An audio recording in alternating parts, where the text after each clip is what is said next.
This is the Chassidic Story Project with Barak Hullman, podcasting from Jerusalem, Israel. This podcast is sponsored by listeners just like you. To become a supporter of this podcast, please go to HasidicStory.com, HASIDIC story.com. You'll never know, you'll never know, you'll never know, you'll never know. Yehuda was a Chassid of the Seir Lublin, and he lived near Lublin in Poland over 200 years ago. And even though he was a Chassid, he wasn't a very learned Jew. It's true he knew how to read, and he knew how to daven, but he had a real sense for business. And as a result, he became wealthy very quickly, and never spent the time to learn any Torah, because he was so busy with his business dealings. And as a result of being a wealthy Jew, he had the schut, the merit, to give a lot of tzedakah to the Seir of Lublin. And as you know, there's the wheel. Sometimes you're on top, and sometimes you're on the bottom. And one day, the wheel started changing for Yehuda. And within a few months, he had lost his huge fortune, and nothing seemed to be working for him. He didn't know what to do because he'd been so wealthy for so long. He couldn't go around and beg, and he didn't want to just take any job. But he had a family, children, and a wife that he had to support. And so eventually he decided that he would be a porter. He would carry things. And every day he would go to the marketplace, or to the train station, or to the docks, and see if anyone needed anything carried. And so he had a little business here and there, and it was at least enough to put some bread on the table. But Yehuda, he'd been wealthy for so long, he wasn't a very strong person, and carrying things wasn't easy for him. But he had some other problems. First of all the wealthy people, they had their own servants that came with them. Second, a lot of people didn't even have any baggage. And third, there were other porters, and he had to share the work with them. And as a result of not having any money and spending his days exhausting himself looking for work, he stopped going to the Seir of Lublin, and this caused him to have a great Yehuda, spiritual descent. And then he had an entire week without one customer, and then another week without another customer. And Yehuda now, he had no money left, and he was getting hungry, and he was standing on the street trying to figure out what to do, getting depressed, feeling like he was worthless. And then he hears a voice from behind him. "Hello there, my friend. Your name is Yehuda, right?" And Yehuda looks and he sees it's the local priest.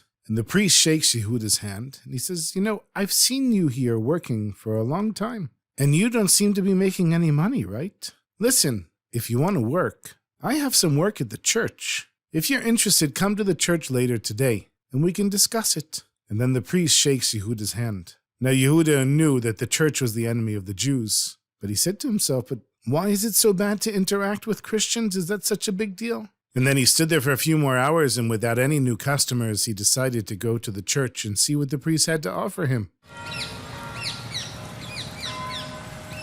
And when he walks in, the priest was so nice to him. He offered him a cup of water, and he said he'd already spoken with the caretaker, and that there was a job lined up for Yehuda. He could take care of the garden starting tomorrow, and he would get paid very well for it. And the priest put a few coins into Yehuda's hand,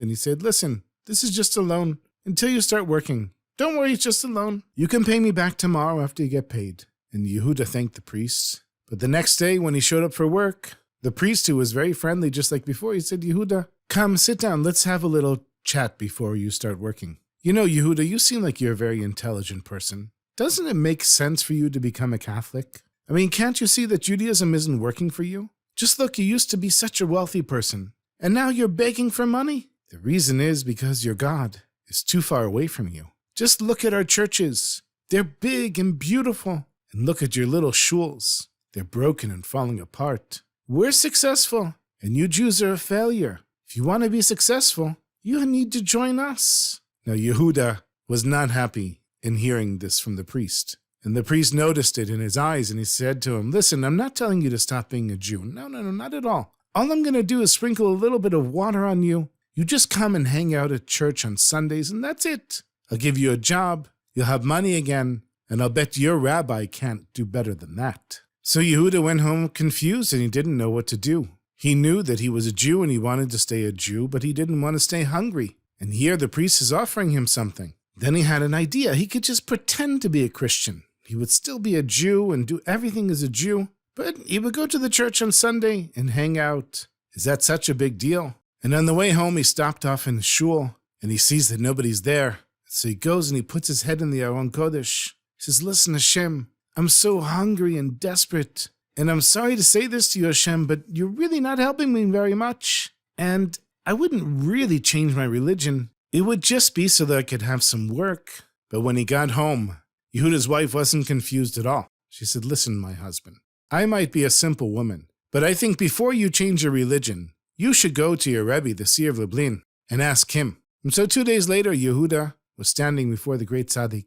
and explaining his situation and what the priest was offering him. And he said, Rebbe, listen, God has abandoned me. I have nothing. I don't even have food to eat. So if I have nothing, I don't have anything to lose, do I? But the tzaddik, the seer Lublin, he was shaken to his core.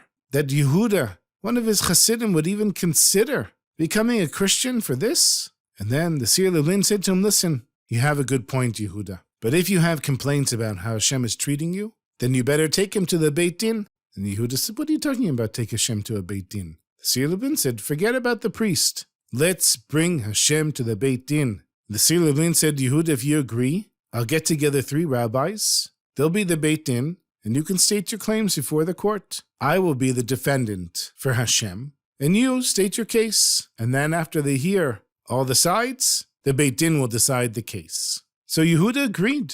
He said to himself, if the seer Lublin is offering me this, then it must be okay. And within a few minutes, the seer Lublin had picked 3 judges, the door was closed, and the trial began. And one of the judges said, Yehuda, what is your claim against Hashem? At this point, Yehuda was beginning to regret this whole thing. But he said, well, it was Hashem that made the problems. So he figured he'd say something. He said, yeah, I used to be rich, and I gave a lot of tzedakah.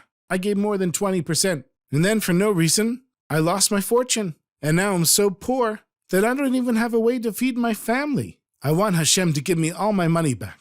And what does he need money for anyhow? The seer Lublin, he said, true, you did give a lot of tzedakah, but you also did some transgressions, and for that you have to pay. And Yehuda answered, it's true, I did make some mistakes, but I didn't do them intentionally. It's because I didn't know any better. I never really learned any Torah my whole life.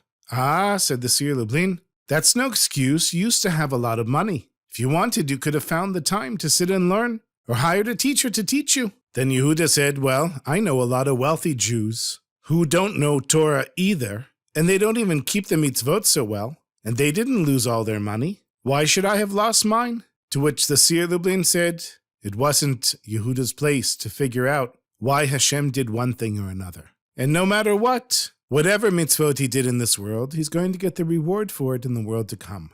And Yehuda said, but Hashem has enough money, and what does he need all this money for? And I have a wife and children, why do they have to suffer? And then both sides rested their cases. The judges thought it over after a short amount of time, and they asked Yehuda if he knew that Hashem would forgive all of his transgressions, would he forgive Hashem for making him poor? To which Yehuda said that it's true that he had done some transgressions, but he would only forgive Hashem if he made him rich again. So the judges took a break again, and they came back. They said, according to the law, Hashem is right. After all, he's the king of the universe, and the king can do whatever he wants. But because Hashem expects us to go beyond the letter of the law, so then Hashem himself should do the same. And so the Beit Din decided that Hashem should return the money to Yehuda on the condition that Yehuda from now on will spend a few hours each day learning Torah with a teacher who will be able to teach him all the halachot that he needs to know. And so they wrote the decision on a parchment, and everybody there signed it. And Yehuda promised to do tshuva, and Hashem was given 30 days to return the money. Yehuda went home, he told his wife what happened, and the next day he went to the marketplace to make a kosher vessel for receiving the fortune.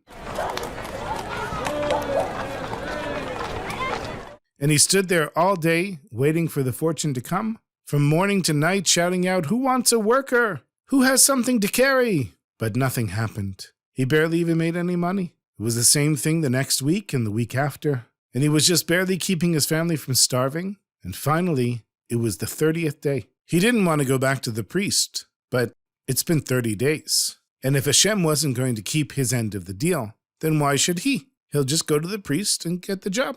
It was an hour left in the day and the sun was setting, and Yehuda started walking towards the train station. A huge train came in.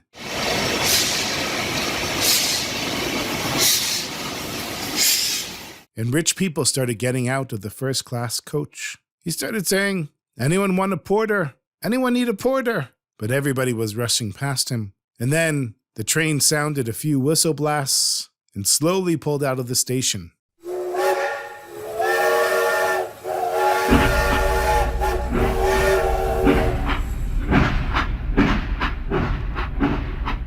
Cold winter wind blew, and Yehuda started walking home. That was it. The 30 days were over, and Hashem did not fulfill his promise. And then suddenly somebody called out and said, "Hello, porter. Hello, are you a porter?" He turned around. He saw a very overweight, well-dressed Jew with a medium-sized trunk. And he said, "Are you a porter?"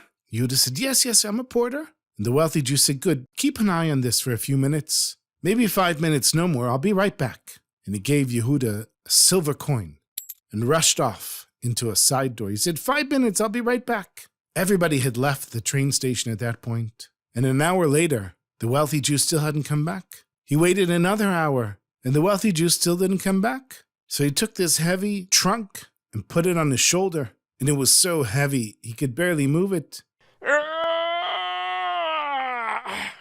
But he gets it home, and he figured in the morning he'll go back to the train station and try to find the wealthy Jew. And by the time he gets home, he was so exhausted that the trunk fell off his back, hit the ground, and one of the hinges snapped, and the contents inside came out. It was filled with gold and silver. It was a fortune. The next morning, and the morning after that, and the morning after that, he kept going to the train station and asking anyone if anybody recognized the trunk or the wealthy Jew, and nobody did. So he went to the seer Lublin and asked him what to do. And the seer said, "Well, this must be Hashem keeping his end of the deal. You're learning Torah. Hashem paid you back the money." He said, "How much is in there?" So Yehuda had counted the money. And the seer Lublin said, "Is that as much as you used to have?" He said, "No, not exactly, but it's certainly a lot of money." So the seer Lublin said, "It's yours. You get to keep the money." It didn't take long before Yehuda was rich again. But this time, he had learned his lesson. It wasn't enough for him to just give tzedakah. But now he had set aside time for learning Torah. And he never looked at that priest again, because he knew the only place that he had to turn was to Hashem. Sometimes you need the help of a Rebbe, and sometimes you need a Beit Din to win your case so that Hashem will keep his end of the deal.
Thank you so much for listening, my sweetest friends, and thank you for all your support. I want to thank the new supporters of this podcast, Joshua Sandlin, Tadeo Lorenko, and Sarah Pugh, and thank you for listening and for sharing, and to all the other supporters of this podcast, and of course my kids that listen every night before they go to sleep, and all the kids around the world that are listening, and all the adults. I hope you have Chassidic cholomus, Chassidic dreams, revealed good, and be able to serve Hashem truly b'simcha, with true joy. Thank you again.